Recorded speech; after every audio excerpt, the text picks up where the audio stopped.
Telangana CM Revanth Reddy Osmania university పర్యటనపై మాటల తూటాలు పేలుతున్నాయి. గత పాలకులు ఉస్మానియాను నిర్వీర్యం చేశారని సీఎం రేవంత్ రెడ్డి విమర్శించారు. పోలీసులు లేకుండా రేవంత్ ఉస్మానియాకు వెళ్తే తెలుస్తుందని బీఆర్ఎస్ నేత హరీష్ సవాల్ చేశారు. దీనికి సీఎం రేవంత్ కౌంటర్ ఇచ్చారు. ముఖ్యమంత్రి ఏమన్నారో చూద్దాం.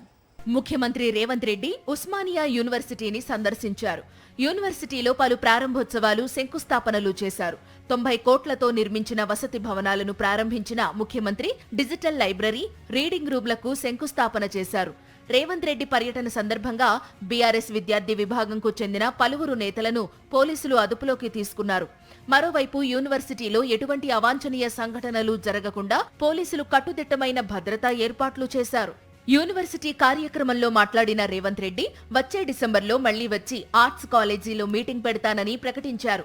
ఈసారి ఓయోకి వచ్చిన రోజు ఇక్కడ ఒక్క పోలీస్ కూడా ఉండడానికి వీల్లేదని డీజీపీ, కమిషనర్లను ఆదేశించారు.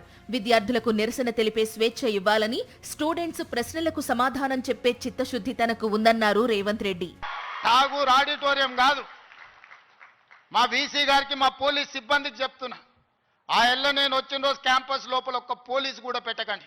ఏ విద్యార్థులు ఏ నిరసన అయినా తెలపనియండి, నిరసన తెలిపే స్వేచ్ఛ కూడా వాళ్ళకి ఇద్దాం.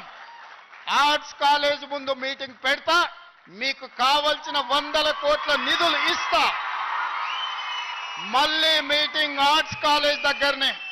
ఇదిలా ఉంటే పోలీస్ పహారాలో ఉస్మానియా యూనివర్సిటీలో సీఎం పర్యటించడంపై భగ్గుమంది బీఆర్ఎస్.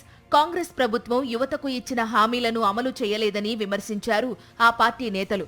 2 లక్షల ఉద్యోగాలు ఇస్తామన్న కాంగ్రెస్ ఆ హామీని నెరవేర్చలేదని మండిపడ్డారు మాజీ మంత్రి హరీష్ రావు. పోలీసులు లేకుండా రేవంత్ ఉస్మానియాకు వెళ్లాలని సవాల్ చేశారు. 2 లక్షల ఉద్యోగాలను మోసం చేస్తేవి, ఏది ఏవైతేవి ఇంకేందో ఎరగబెట్టినాను ఉస్మానియా యూనివర్సిటీకి పోలీసులను పెట్టుకొని రాబట్టివి. దమ్ముంటే గన్మెన్లు లేకుండా, పోలీసులు లేకుండా ఒక్కరివిరా ఉస్మానియా యూనివర్సిటీకి. ఉస్మానియా యూనివర్సిటీలో రేవంత్ రెడ్డి పర్యటనపై కాంగ్రెస్, బీఆర్ఎస్ నేతలు ఎవరి వాదనలు వారు వినిపిస్తున్నారు. డిసెంబర్లో రేవంత్ రెడ్డి పర్యటించినప్పుడు ఎటువంటి పరిణామాలు చోటు చేసుకుంటాయన్నది చూడాల్సి ఉంది.